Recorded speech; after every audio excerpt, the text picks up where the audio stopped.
and I need you unmuted at the jail. There we go. Can I have your name, please? For the record, my name is Thomas Stiver II. I'm the natural person, I'm the living man. How we doing today, Miss Braley? We are upright, if nothing else. Great. So, okay. And you said your name is Thomas Styron. The second. The second. Buckle up, guys. Today we're diving into yet another courtroom clash between a sovereign citizen and a patient but firm magistrate. Right from the start, the defendant insists he is a natural person and living man, signaling what's about to unfold. The judge maintains composure, while the tone hints at the chaos ahead. This introduction sets the stage for a tense legal showdown that's as bizarre as it is predictable. 00472, that is the state of Michigan versus Thomas Ulrich Styron, the second, you said. And also calling 24W001025, that is the township of Ypsilanti, also versus Thomas Ulrich Styron. So state your name for the record. So, for the record, my name is Thomas Styron II. It is not the name you have attached to this case is not me. I believe that's a state created entity, Your Honor. And I'm me being a living person. I don't. My name is in proper punctuation. I don't have a all caps name nor. Okay, I'm going to cut you off right there. Okay. I don't have no contracts with the state of Michigan at all, period. And so I was wondering about. All right, here's where it heats up. The defendant rejects the court's spelling of his name, arguing it represents a created entity and not him. He insists he has no contracts with the state, trying to pull apart the system with sovereign jargon. The magistrate quickly cuts him off, showing zero tolerance for the wordplay. It's a pivotal moment because it exposes the very heart of sovereign tactics, denial of identity to dodge accountability. Okay.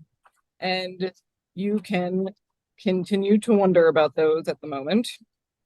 What I am doing, you have a show cause hearing on the matter ending in 472, which is the retail fraud charge. I'm showing a balance of $210 on that. And then what you're being arraigned on, that is what I am here to explain the charge against you, is a citation issued on April 2nd, 2024 at 9:24 in the evening. That charges that you operated a motor vehicle on North Ford Boulevard at or near Russell Street with no license on your person. Do you comprehend the charge against you? I do not. I don't even own a license. I canceled my license years ago. Now things get even more intense. The judge reads out the charge, operating a vehicle without a license. Instead of answering directly, the defendant declares he canceled his license years ago and was simply traveling, not driving. This is a classic sovereign move, redefining legal terms to avoid responsibility. But the court isn't buying it. The standoff escalates as the judge presses for understanding while the defendant twists the narrative further. Operating a motor vehicle without having a license on your person. So, I'm not asking if you agree with this. I'm not asking if you have a license. I'm asking if you understand the words coming out of my mouth as far as what this charge is. The charge is accused me of not having a driver's license on my person, correct? Correct. Well, from my understanding, I need a driver's license if I'm in commerce. I was traveling home. Okay. I wasn't doing business at all. And also from my understanding, I don't need a license to do that. And your overstanding is incorrect, sir. But we are not going to get into that for now. You are saying that you have understood the words as far as not having a license on your person. It is a misdemeanor charge with a maximum penalty of up to 93 days in jail, a $500 fine with court costs, or both. So this is under the assumption that you guys have personal jurisdiction and subject matter jurisdiction over me, right? Yes. So, At this time, the court is going to set a pre-trial date for you. That will be before Judge Washington. ma'am, can we prove the jurisdiction first before we go ahead with setting a trial for that entity or a pre-trial for that entity? I don't. Yeah. I hear you. And at this point, you are appearing in front of the court. You have put your name on the record. And yes, we are setting a pre-trial date for you. I did put my name on the record, and my name that I put on the record is not the same name that you have.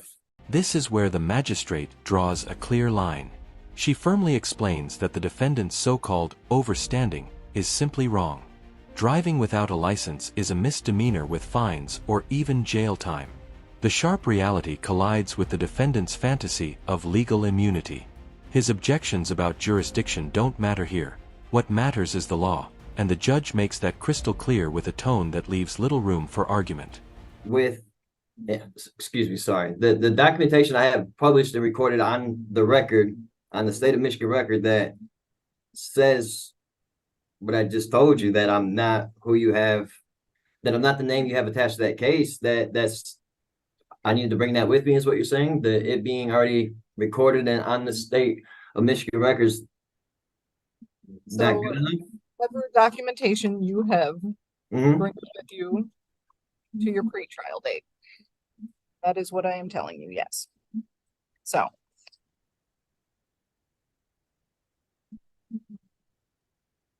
And again, that court date, June 26th? Okay, will be June 26th at 9 a.m. before Judge Washington. The court will enter a, that you are standing mute to all charges at this time.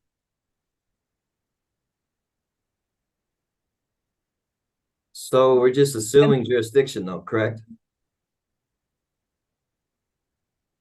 Yes. How? From No. my understanding, that And has to be proved before we even proceed with anything else. Here we see the ultimate tug of war over jurisdiction. The defendant demands proof that the court has authority, but the magistrate isn't budging. She schedules a pre-trial date and delivers a biting line. Just because his name is in all caps doesn't mean it isn't him. That dismissal cuts through his entire defense. This section showcases the futility of sovereign arguments. When pushed against real law, they collapse under their own absurdity. court will also set a personal recognizance bond in this matter. Basically, you are promising to show up for that June 24th court date at 9 a.m. over Zoom before Judge Washington, where you will have your pretrial. Okay, so at this point, your hearings are concluded. You are free to stand up and tell the jail that you are finished. Finally, the court sets a PR bond and concludes the hearing, but the defendant still insists he's being coerced under threat of jail. The magistrate flips it back on him, saying the so-called coercion comes from his own straw man. The hearing closes, but the clash between fantasy and reality is impossible to miss. The narrator wraps things up, thanking viewers and promising coverage of the next date. If you liked this breakdown, don't forget to like the video, subscribe to the channel, and we'll see you in the next one.